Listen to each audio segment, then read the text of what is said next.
Love pink. Look at that. She's lately done a lot with like the acrobatic stuff, whether it's like the twirling around and stuff. That takes so much, guys. So it's a good exercise for singers to like lightly, either it's walk and sing, then you jog and sing. You'll hear a lot of people do that because there's like a lot of physical endurance stuff. We don't always realize we can stand there and sing, and then when you like start to think about moving around on stage and singing, it's like, oh my gosh, this takes so much more energy, but it's crazy. So she's trained a lot for this. Oh my God. She's like spit all over. Look at that. That is really, really cool. What I think is so cool about this is that, you know, like when you go to a concert, you don't think you're going to get that close to the artist when you're up in like the nosebleed section, right? And so like, look at like all of those people.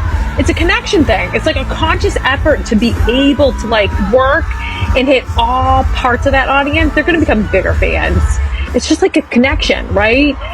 Rather than just like looking at her from like the stage there, when you get that up close, it just, I don't know, it makes it so much more personable.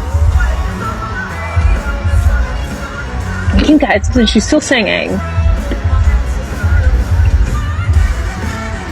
So, I mean, could there be sweetened vocals? I mean, the track Lightly is playing in the background. Yeah, but I think she's pretty notorious for like singing live too.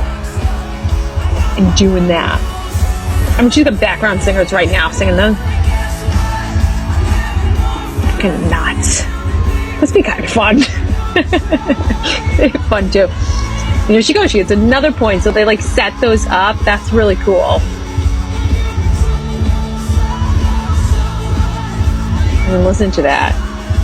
She's going all over. She's like, it's crazy. It's crazy. This is good example of engagement with the audience all over in vocals and endurance.